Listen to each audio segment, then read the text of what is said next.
It was really important for me to deliver this in a really conscious way, because I think there's so much misinformation around what metabolic disease is, what metabolic dysfunction is.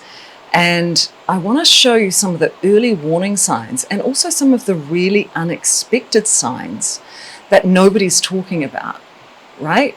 There are a myriad of early warning signs that metabolic disease or metabolic dysfunction is an underlying root cause. And some of these, I think, are really going to shock you.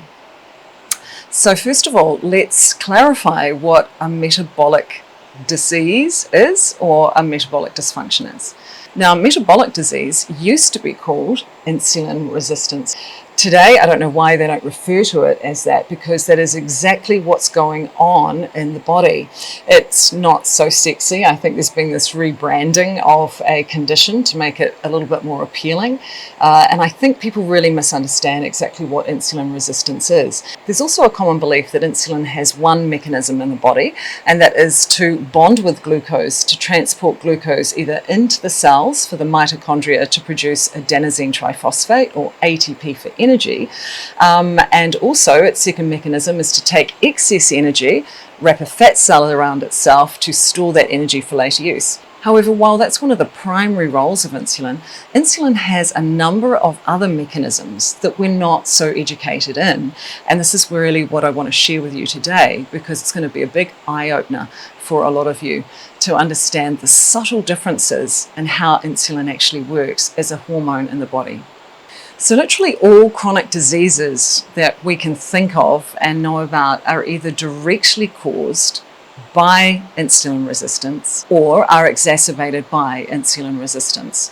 This is how important this topic is. So when we think about heart disease, we think about certain types of cancers. Diabetes obviously goes without saying. We talk about obesity, fatty liver disease, and an unexpected one is also infertility.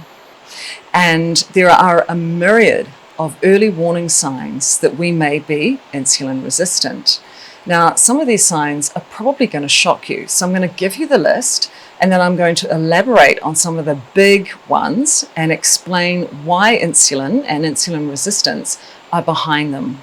Most of us think about metabolic disease as a set of 5 symptoms, and if you have 3 out of the 5, then you have a metabolic dysfunction. Well, as science evolves and we evolve in our understanding of these different things, we tend to move on from that. However, it's still very much a commonplace belief. So these 5 symptoms are high blood pressure, high blood glucose, high triglycerides, low HDL. Traditionally, we want lower LDL and higher HDL. There's a lot of research now coming out to state that may not be the case. What we know about LDL over longitudinal studies done across millions of people is that people with the higher LDL live longer than people with lower LDL. So, we're in an ever-evolving world. And I think that's what I love so much about this profession, is that we're always kind of, I think, a little bit one step ahead of the mark of what we know, both through anecdotal evidence and also through the studies that we're reading as they're coming through. And what we know is that it takes around 10 to 20 years for research and a revelation or an awakening in science to change a status quo to become the new status quo. So you're lucky here, because I'm always looking at the latest studies coming out. And unfortunately today, most doctors don't read their own medical journals. They're not keeping up to date. And I think there's also this kind of egoic perspective often within our profession and within the medical fraternity that, hey, we've done it this way for so long. I don't want to look at anything to say that what I've been doing for so long is incorrect. Whereas it takes, really courageous people, I think, particularly within the profession, and people like myself to say, hey, I was wrong. Protein was an example of that I kind of thought, I've been waiting for a long time to look at the evidence. And to me, I felt like the ketogenic switch program was a little bit too under in protein, so we've made that adjustment for you now. So to me, when you know better, you do better. The fifth symptom of metabolic disease, as they call it, is a higher waist circumference. So if you are carrying a lot more visceral fat, one might see this as the apple body shape, and you're packing on fat around the vital organs, then that is definitely a biomarker for metabolic disease and dysfunction. So metabolic disease or metabolic dysfunction basically relates to how our body is utilizing and metabolizing energy. Now keep in mind, we have these two different energy sources within our body. We have both ketone bodies and glucose. Now it doesn't matter whether you're on a ketogenic diet or whether you're on a glucose diet, we always maintain a certain level of these two different fuel sources. And the reason for that is that different cells throughout our body require or prefer a different type of energy metabolism. So sometimes the body requires fat. The heart traditionally utilized fatty acids or ketone bodies as its energy metabolism. The brain prefers ketones or fat metabolism. But as we've changed our diets and changed our carbohydrate levels, which have changed our level of blood glucose, and as a result, we've changed our level of insulin, our body over time has kind of unlearnt a lot of fat metabolism capabilities, and it is now starting to prefer glucose energy. Now, this is an important fact. The more carbohydrate we consume, the more insulin is released. The more insulin that's released, our cells over time become resistant, so they begin to not respond to the signaling of insulin. And it's a little bit like, I don't know about you, but when I had kids at home and there was a lot of noise or screaming or fighting or yelling or whatever, I had a natural ability to tune that out. Now, I was always able to know when there was a disaster happening and I could step in, but as a mother, you just kind of just tune out the noise. It's like the white noise is there and you learn to turn down the dial. You become less sensitive to that over time. Now, often your partner who's not around them, the kids all the time, will come home and they can't cope with the noise, right? They're not as desensitized to that level of activity in the house that we are. So insulin is a lot like that, right? Initially, our body responds very, very well. It's very sensitive to that. If, however, we consume way too much carbohydrate, way too much sugar in our diet, that has to respond by a rise of insulin. And the more and more and more we maintain that, our body becomes kind of desensitized. It turns down the dial or the sensitivity to that, so we learn to tune it out. So think of it that way. I think it's a great analogy. So some of us can remain sensitive to insulin if we're metabolically healthy, while as others that aren't metabolically healthy because of lifestyle choices and stress and high carb diets are no longer sensitive to the signaling of insulin. Now, this starts to play out in a myriad of ways. So here are the most common symptoms and early warning signs of insulin resistance. So one of the primary early warning signs of insulin resistance is if you eat and you're hungry within a short amount of time later, maybe half an hour after a meal, or you don't ever really feel fully satiated or satisfied, that is a sign that you have insulin resistance. Chronic hunger is a driving force, and there's a mechanism between insulin resistance and leptin resistance and ghrelin. So ghrelin is the hunger hormone that signals the brain and the body to want to eat. Leptin is the hormone that actually signals us to tell us that we're full, we're satiated. Now, if we have a chronically high glucose diet, which most people do today, and we have a high level of insulin in the body, over time, not only do we become insulin resistant, but what goes hand in hand with that is something else, and that is called leptin resistance. So the body is no longer sending us the signal that we're full, that we're satisfied. Another reason for this is that when we eat ultra-processed foods in particular, or high carbohydrate meals, what happens is we get a spike in blood glucose. As we spike our blood glucose, the faster it goes up, the faster it crashes. Now, this is due to either a lack of fat in that meal or a lack of fiber in that meal. And unfortunately, most ultra-processed foods today and our quick foods are way too high in what's called the glycemic index, which is really a measurement of how quickly or slowly energy is released in the blood. Now, the faster it goes up, the pancreas is signaled to release the hormone insulin to bond with glucose to do either one of two mechanisms, which is to transport glucose into the cell.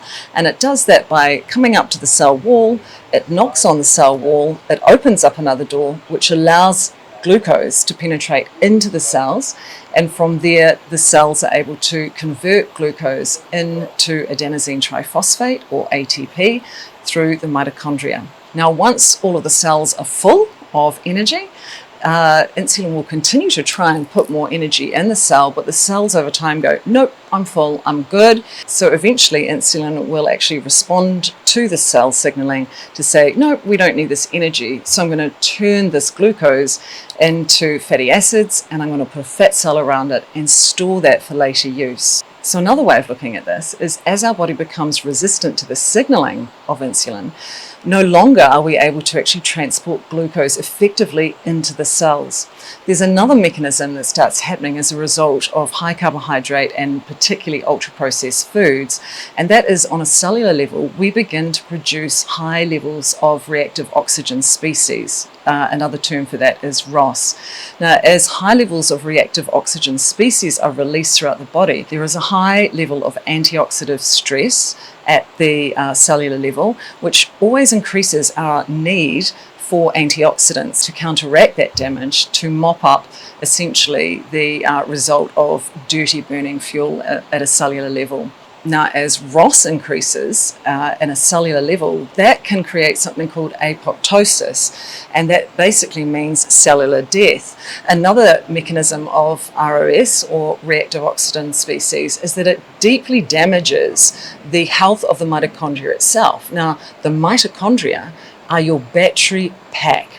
Now, if you don't have healthy mitochondria, you are not converting energy effectively, and as a result of that, you're going to feel tired, you're going to feel fatigued, it's definitely going to drive up hunger because your body's craving more energy, and it's going to affect a myriad of different symptoms and conditions in the body. One of the signs of insulin resistance, if you feel like you get tired after eating, right, and that's a result of the energy and the blood sugar going up and then crashing, usually within 20 to 30 minutes after eating.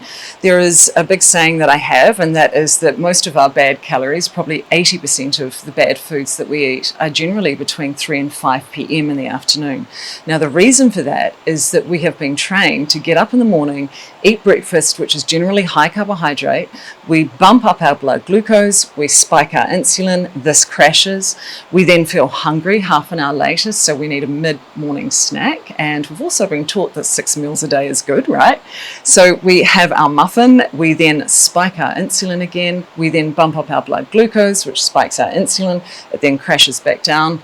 We can kind of get through lunch often. Lunches aren't the worst meal generally, unless we're just having sandwiches or some carbohydrate-based meal that's ultra-processed. But then by the time we get to 3, 4 in the afternoon, our blood sugar crashes. This is what's called an insulin hangover. So by the time we get to 3, 4 in the afternoon, our blood sugar levels have completely crashed. We have depleted our energy, and it's this time that we're either trying to reach for carbohydrates and craving carbohydrates to try and get our energy back up, or we just lie down on the couch and have a mid-afternoon nap or a nana nap.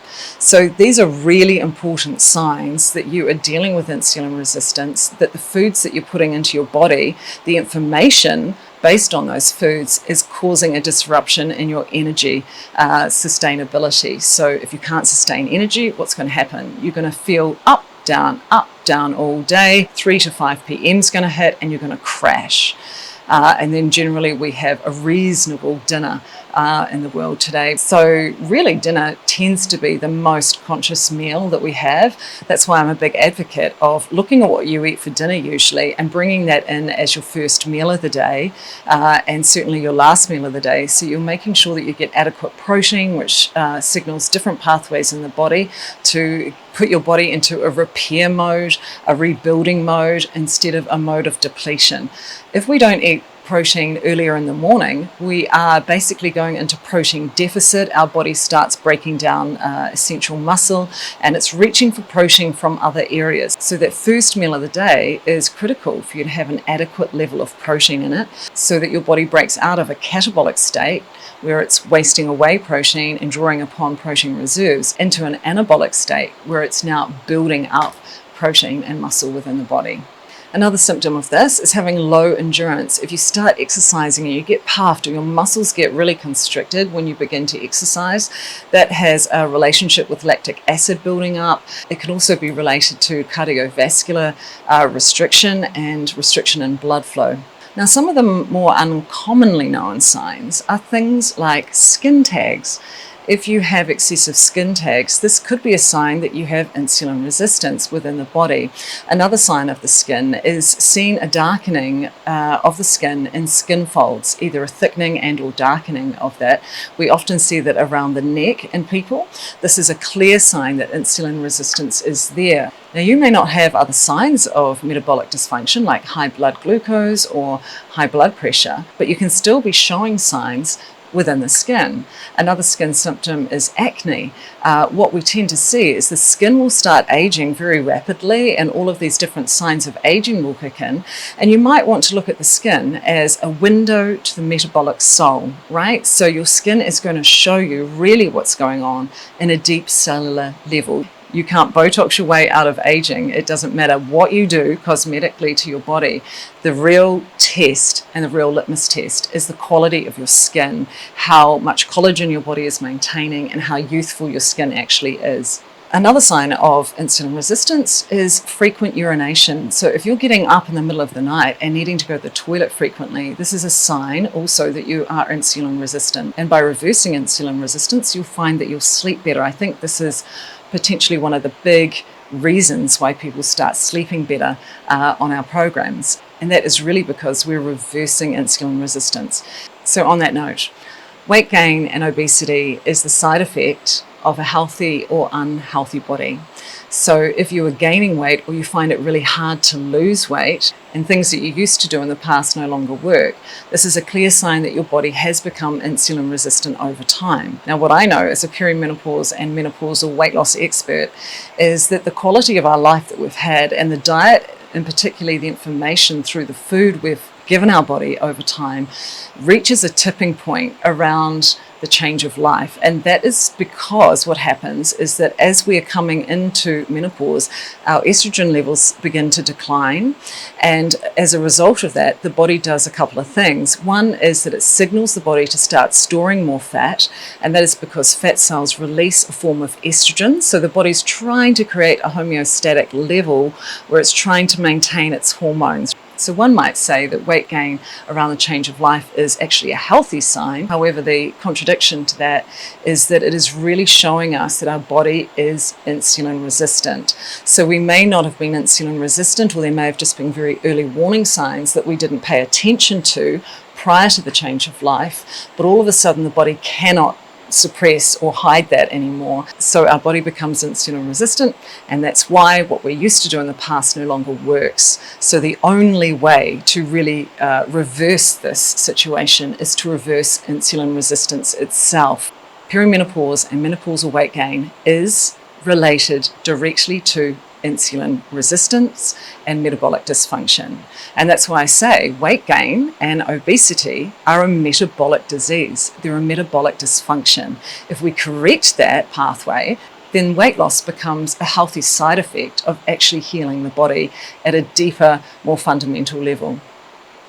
Increased inflammation and a low metabolic rate, a low sluggish metabolism are very clear signs of also insulin resistance being a problem. We also see huge issues with memory retention and memory loss. We also see changes in our hormones that may create a little bit of moodiness, and we find it increasingly harder and harder to actually maintain a stabilized mood. I think this is also another symptom of perimenopause and menopause, and why women get such a bad rap really around that change of life, because mentally and emotionally they're not coping as well. Again, this is a sign of insulin resistance. Another key sign is rapid muscle loss. And I think, again, as we reach middle age, we kind of get to this point where it's like we wake up one day and all of a sudden accelerated aging kicks in, and we find that our body is no longer able to maintain muscle mass. This can be directly related to insulin resistance. We also find that we can't absorb nutrients anymore, so we start showing signs of nutrient deficiency. And this could be correlated to leaky gut syndrome, which goes hand in hand with high ultra-processed foods diets and also high carbohydrate diets, because we're changing the microbiome, we're changing the healthy bacteria within the gut, and as a result of that, we're changing the pH level, and over time, our gut lining starts losing integrity, and as a result of that, the epithelial cells that hold the digestive tract together start separating, and we end up with what's called malabsorption of nutrients. So let's take a look at how insulin resistance is related to infertility. The two most common causes of infertility is erectile dysfunction in men and PCOS in women. Erectile dysfunction is a sign of insulin resistance in men. Now, this is important to understand because insulin doesn't just deal with glucose, it has a number of other key roles in the body. One of its key roles is to induce the production of nitric oxide in the capillaries and within the arteries, inducing vasodilation. So this relates to blood flow and the changes within blood flow. This mechanism is going to be affected, causing erectile dysfunction. When it comes to PCOS and insulin resistance in women, the theca and the granulose cells are jointly responsible for the production of sex hormones.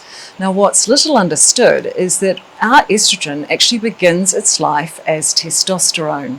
Now, as our body becomes resistant to insulin, insulin over time inhibits certain enzymes that are responsible for the conversion of testosterone into estrogens, primarily estradiol. And when this happens, the body is no longer getting enough estrogen to signal the body to ovulate. So follicles just stick around in the body, causing cysts, and the woman never actually ovulates, and this causes PCOS. Another less known symptom of insulin resistance is hearing problems. This is due to the fact that insulin plays a key role in producing nitric oxide, and nitric oxide is directly responsible for the blood flow within the capillaries and the arteries. So as we become insulin resistant, we find that there is more constriction, less blood flow and oxygen going to the areas that are required, and we find that symptoms like hearing loss start increasing. Now this relates to hearing loss, vertigo, and also tinnitus. Another surprising factor with insulin resistance is actually how it impacts our eyes and our eyesight. And there are a number of different eye conditions that are directly related to the restriction of blood flow and oxygen to the cells of the eyes.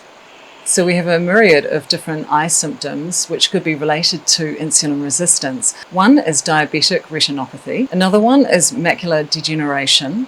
The other one is the clouding of the eyes that we see with cataracts, and that is due to protein buildup within the lens of the eyes that causes cataracts and loss of eyesight. Another symptom is also dry eye. This could definitely be a symptom that we have insulin resistance. And of course, one of the most common causes of eyesight loss today is glaucoma, and this is due to the pressure building up. Again, this does relate back to nitric oxide and insulin's role in the production of nitric oxide.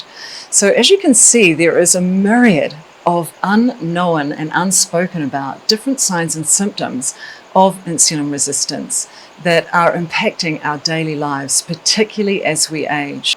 Another unknown symptom of insulin resistance is actually gallstones. Now, I know many people in our community have had gallstone issues. This is generally due to a high level of ultra-processed foods in our diet, and particularly the way that we've been taught to eat, which is generally low-fat, high-carb. Now, the higher the level of carbohydrate that we consume, the more the liver starts producing cholesterol. And because we've been taught to kind of eat high carb, low fat, we actually need fat to signal the gallbladder to actually empty. So instead of it emptying efficiently, what happens is that we get a buildup of bile and cholesterol in the gallbladder. The lack of dietary fat doesn't signal the gallbladder to empty, and therefore the bile and the cholesterol start to form stones over time. We actually need fat in our diet to signal the gallbladder to empty effectively. And I think that's why we see so many people with having had gallstones and having to have their gallbladder removed.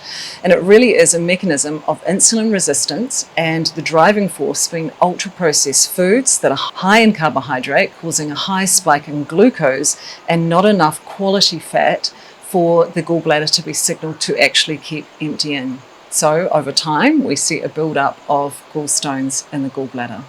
Another correlation we see with insulin resistance, and it's kind of like a chicken and egg situation, is non-alcoholic fatty liver disease. And we are seeing this even in young children today. And it is in direct correlation to the high levels of fructose that we're eating. The majority of ultra-processed foods now contain hidden sources of high fructose corn syrup. Fructose is the most lipogenic molecule in the body. It will produce the most fat. And this is what I find so interesting, right? We've been told to eat low-fat, high-carb diets, and what did we do? We changed the whole kind of macronutrient ratio, and a lot of what we replaced the low-fat with was sugar, and primarily refined, terrible sources of sugar like high fructose corn syrup. The cheaper the product, the more likely it is to contain these sources of high fructose corn syrup, which signals the body to completely produce more and more cholesterol. So of course, now we know today that saturated fat has been vindicated. It was never responsible for an increase in cholesterol. And what we do know to be true now is that levels of high carbohydrates and molecules like high fructose corn syrup have driven up the bad cholesterol within our body.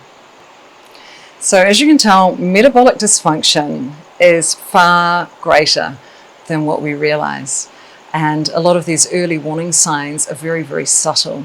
Now, wouldn't it be great to be able to throw away the high blood pressure medications, the diabetes medications, the migraine medications, and instead of seeing these conditions as separate to one another, actually start seeing that they're all part of one picture. What we see today with most chronic and degenerative diseases is that these things are preventable. They're preventable by looking at the underlying root cause, which really is how our body is consuming food, the information that we're putting into our body that is signaling the body to do different mechanisms. And the good news is all of these things are reversible. When we eat a low-carb, high-fiber, healthy fat diet that has a primary focus on the quality of protein that we put into our body, which is the building blocks of life itself, and when we remove ultra-processed foods that are contributing to obesogens and the rapid acceleration of aging in the body, and when we exercise adequately to actually burn off excess energy, we're able to create a lifestyle change that can prevent a lot of these chronic degenerative diseases, and we're able to reverse many of the problems that we've actually created as a result of lifestyle choices.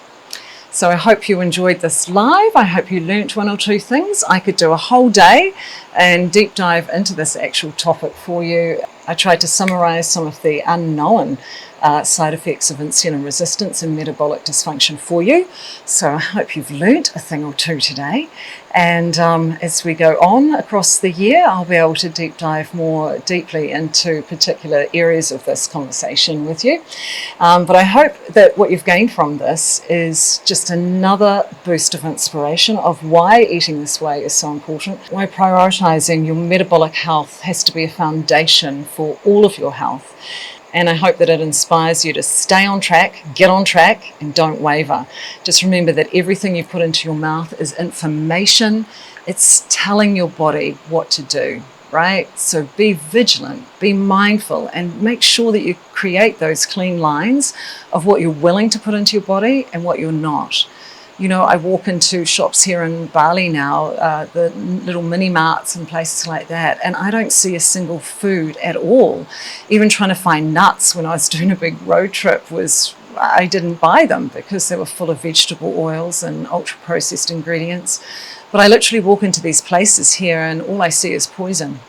You have to start looking at food as either contributing to your health or taking away from your health. And you have to be brave enough to call it and say, that is a poison. I'm not willing to put that into my body anymore. Your life is too precious. Your longevity is too precious. Don't muck around with it. Take it very seriously and learn to love food and have a really healthy, loving relationship with food. And remember that good nutrition has nothing to do with deprivation and everything to do with abundance. When we eat the right foods, our taste buds change and we love the food that we eat when it's whole foods. Don't skimp in the supermarket. Your health is everything, not the clothes that you wear, the handbag that you carry, or the car that you drive. Prioritise your food over everything, and you'll live a long, healthy, and very happy life.